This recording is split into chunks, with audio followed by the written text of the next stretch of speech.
I'm Jonathan Nato, and I'm a blind guy. Hey everybody, I'm Hamad Zaidi, and I'm a disabled guy. This is Limping on Cloud 9. Yes, it is. And for those new listeners, thank you so much for joining us.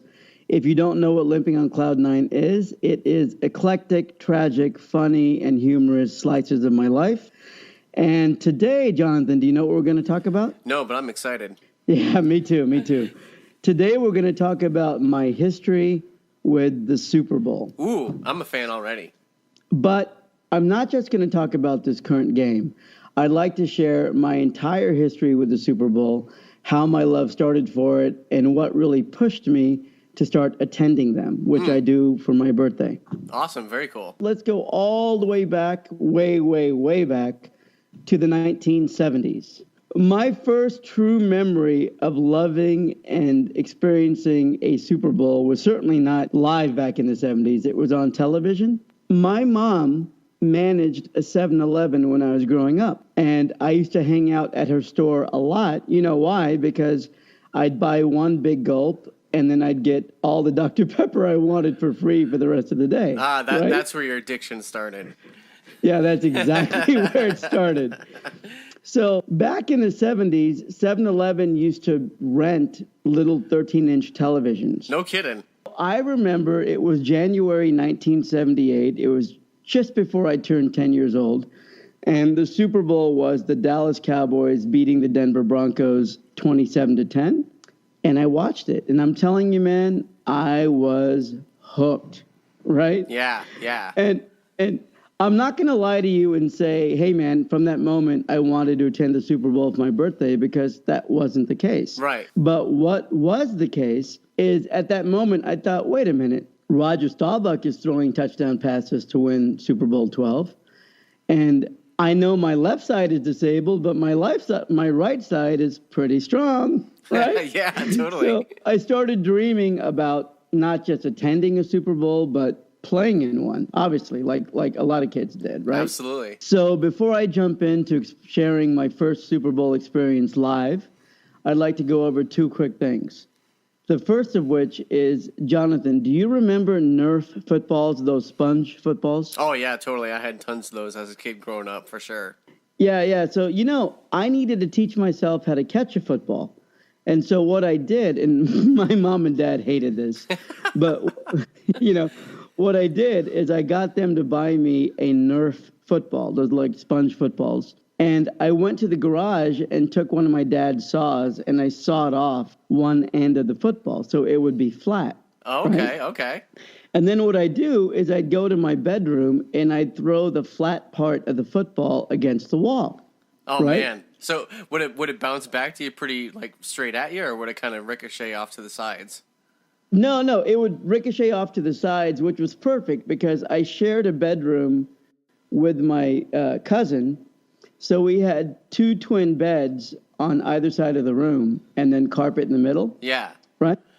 And so when I'd heave the football against the wall, because it's a sponge, I'd never know where it's going to go. Yeah, right? Yeah. But I'd have to react really quickly, and I'd have to teach my body how to twist and turn and keep my right side available because I can't catch with my left side, right? Yeah. So I used to do this constantly, and that's how I learned how to catch a football. That's awesome. Yeah, it was crazy. And my mom and dad would always pound on my door and like, stop that, stop pounding the wall, right? Would you dive onto the bed to make a glorious catch some of the times? Yeah, I would a lot. And here's the funny thing. Sometimes I would miss the bed and fall hard, right? And either scrape my knee on the side of the bed or hit the dresser drawer. And my mom and dad would be like, you're crazy. What are you doing, Hamad? You're bleeding. And then, Jonathan, I'd look at them and I'd be like, all football players bleed, Mom. This is just part.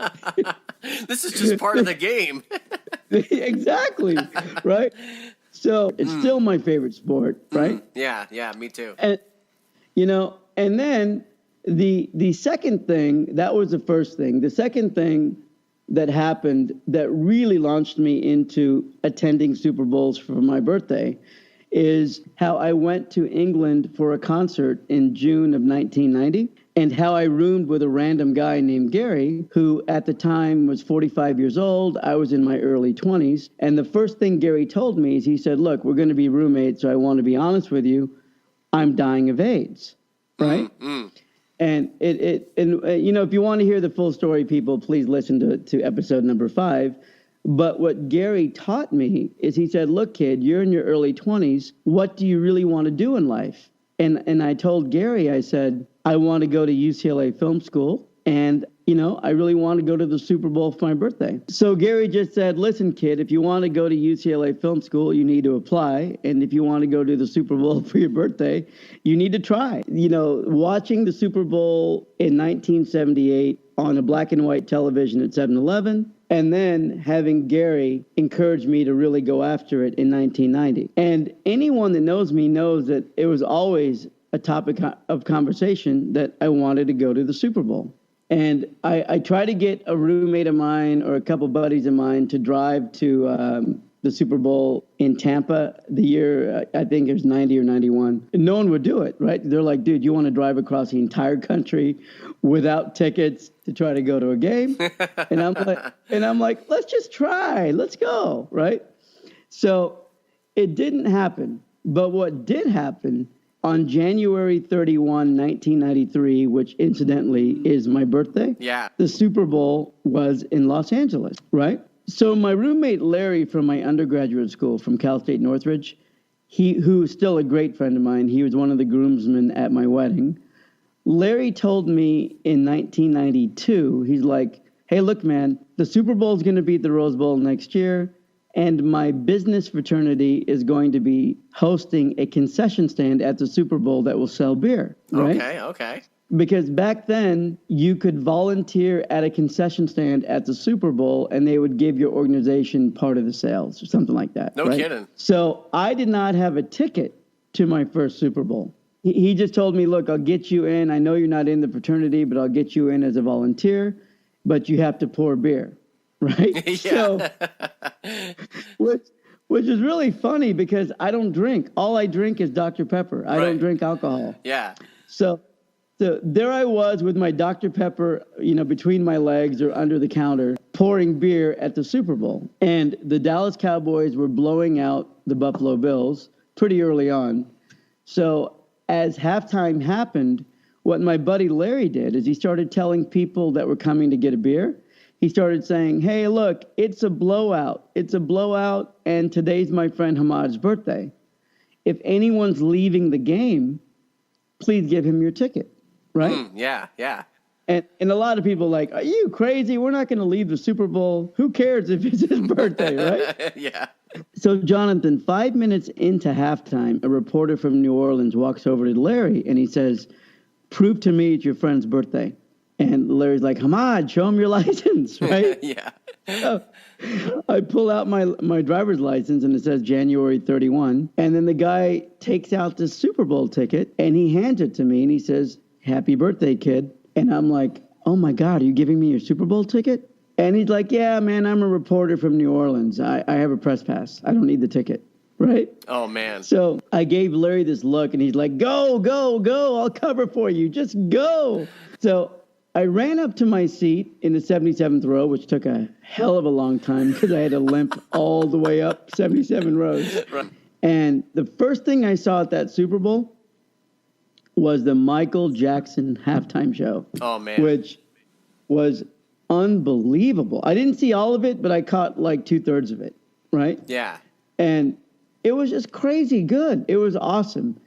And at that moment, I decided that I would try to attend the Super Bowl for my birthday every single year, right? So that was my first Super Bowl experience. And then what I'd like to do, if you don't mind, is I just want to mention a few other Super Bowl related experiences and a few halftime shows that are pretty unforgettable. Yeah, definitely. Super Bowl 36 was the next one that was intensely memorable. That was Tom Brady's first win. Yeah. For those who are Patriots fans or not, it was memorable for two major reasons. First of all, it ended on a field goal with time expiring, which was unbelievably fun to watch. And secondly, and I know you remember this, it was the year of 9/11. It was the first Super Bowl after 9/11. Yeah. Right? So what I really remember about that, U2 played the halftime show.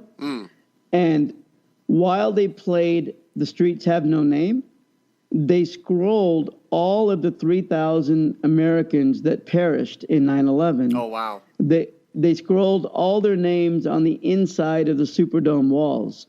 And I got to tell you, Jonathan, I think there's only 2 days in my life that I cried as hard as I cried that moment. One was that moment, looking at all the names of 9/11 scroll the walls of the Superdome while U2 singing The Streets Have No Name. That's crazy. Yeah, it was amazing. And the second one was my last dog, Pepper. When he died, I cried for like 3 weeks. I did. I cried for 3 whole weeks when Pepper died. That was a really magical Super Bowl experience, too, because it felt like America was really uniting, you know? Yeah. And I breathe the United States. I breathe everything America. So for me to be in that moment, sharing it with fellow Americans, was unreal. Yeah. Really beautiful. Yeah. You know?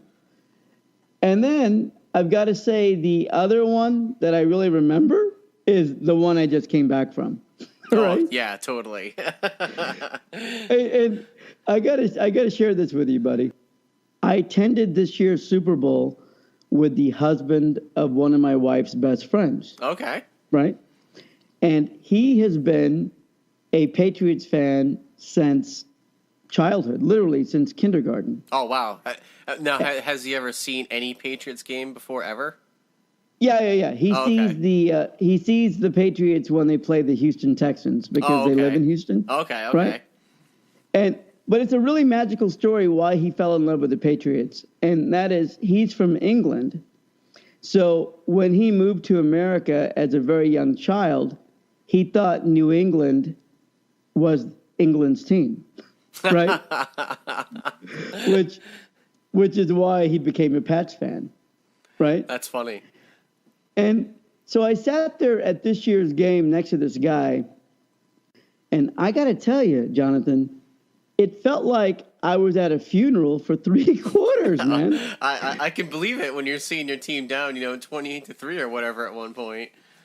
Yeah, it was 28-3, and he kept on sinking his head, and he kept on grinding his teeth, and he was thankful for being there, but every time I looked at him, I'm like, dude, you're here at the Super Bowl. No matter what happens, you are watching your childhood team play the largest sporting event in the United States. What in your hometown? What could be better? Yeah, seriously, right? Seriously. And then he's like, I know, but how do I cope with them losing? So for 3 quarters, it was literally like he was attending a funeral, right? Yeah. When it became 28-12, I looked at him and I'm like, hey, man, Tom Brady has 8.5 minutes and the ball, and he's only 2 scores away. And my buddy looked at me, and I thought he wanted to choke me, right? I thought he wanted to punch me because I think he thought I was just teasing him. And I'm like, dude, we're not going to leave the Super Bowl early. We're going to enjoy it, and we're going to watch Brady. Yeah. And then everyone knows what unfolded. It was incredibly magical. Yeah, it was crazy. That place must have erupted, on TV. My wife was like, I hope they don't need to reset anything because there's no way you're going to get all those people off the field now. Oh, no, it was crazy. It was unbelievable. And to be honest, when they scored the touchdown in overtime, when the Pats won it, yeah, him and I looked at each other, and there was at least 2 to 3 seconds where we were both frozen before we reacted. We just saw the touchdown. It was right in front of us. Yeah. But we looked at each other like, did this really just happen? I mean, did this really just happen? Yeah. And it was magic. Yeah, that's definitely, if you were ever going to go to one Super Bowl, that would have been the one you wanted to go to. That would have been the one. I could probably go to 25 more and never see that happen again. Yeah, absolutely. You know, Jonathan, I wanted to share a few memorable halftime shows, but before I go into that, I just wanted to say I meet a lot of magical people at the Super Bowl, right? Mm. But there's two people in particular that I met at a Super Bowl game that I will never forget, and they do inspire me daily. Mm. Do you remember Mike Utley? Yes. Did he play for the Buccaneers? No, Utley played for the Detroit Lions. Okay. But he was the one that was paralyzed on the field, and he's the one that gave the thumbs up, right, yes. as they were giving him. Remember that years ago? Yes. I sat next to Mike and his wife, Danny, and they are two of the most inspirational, amazing people. Because, you know, Mike's been in a wheelchair since that accident. Yeah. Right? Yeah. But, I mean, the guy is one of the strongest people I know. I mean, if you see him in person, he is really, really strong, right? Yeah. And his wife, Danny, is just amazing. And to sit next to people as positive as Mike and Danny Utley was just an intense inspiration for me, you know? Yeah. And then sliding into halftime shows, I'll be quick, but there's just a few I wanted to pay homage to. The Rolling Stones played Detroit at halftime. Yeah. And oh my God, that was amazing. The day I fell in love with my wife all over again, it was before we were engaged, is the Miami Super Bowl in 2007, the year that Peyton Manning won his first. Yep. Right? But what was memorable about that, because the game was kind of boring, but what was memorable about that, Prince did the halftime show, and he sang Purple Rain in the rain. Yeah, it just started raining out of nowhere during halftime, right? No. It was raining all day long. Oh, okay. It was I couldn't remember. It was pouring rain, really, really hard rain all day. And, you know, I mentioned that's when I fell in love with my wife all over again. The reason is and it was warm. It was 80 degrees, but we were drenched in rain, right? Yeah. So in the middle of the second quarter, I turned to my wife and I said, "Hey, sweetie, I know we're both drenched. If you want to leave, I'll leave the game. I don't want you to feel uncomfortable." Right? Yeah. And she just turned to me and smiled, and she goes, "No, we're here till the very last second." And I just thought, you know what? This person doesn't even like football that much. It's pouring rain, and she's willing to sit next to me for another 3 hours. Right? Yeah. This is a keeper. You should have proposed to her right there. I know. I probably should have, man. I probably should have. Yeah. So I better shut myself up before I get too sports heavy and talk for another 40 minutes about sports. But I wanted to share this because everybody out there has something they've always wanted to do. Yeah, what about you, man? Is there anything that you really wanted to do? I mean, someday I'd like to, kind of travel in some sense. I would like to be able to do that, but I don't really have any.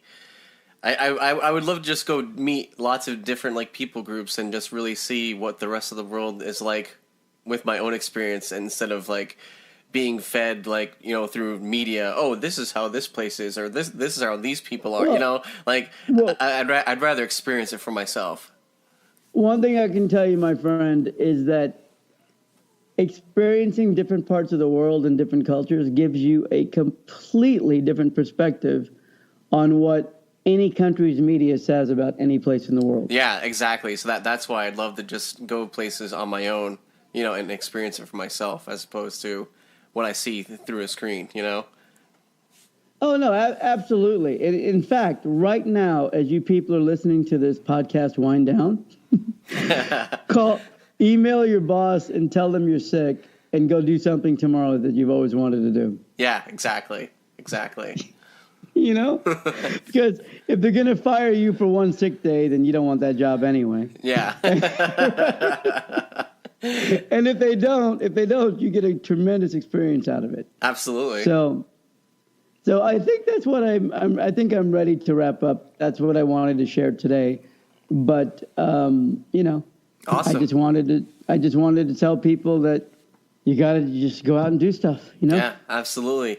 And so, you know, everyone, thank you for listening. Thank you for downloading. You can find us on Twitter, Limping on Cloud 9, Facebook page, Limping on Cloud 9. Stitcher Radio, I believe, is fixed now, so that's good. iTunes, Google Play, all that fun stuff. You can find us everywhere. And, you know, again, thanks to everyone that's listening. We keep, you know, getting more and more downloads, so we appreciate all of that. And, Hamad, how can they reach you if they want to email you and get a hold of you? Oh, the easiest way is to email me at info@limpingoncloud9.com. They can also just email me at Hamad at limpingoncloud9.com, but really info is easy to remember. Yeah. Yeah, absolutely. I'd love to answer any questions anyone has. Awesome. So again, we thank you for listening and downloading, and we will talk to you next episode. See ya.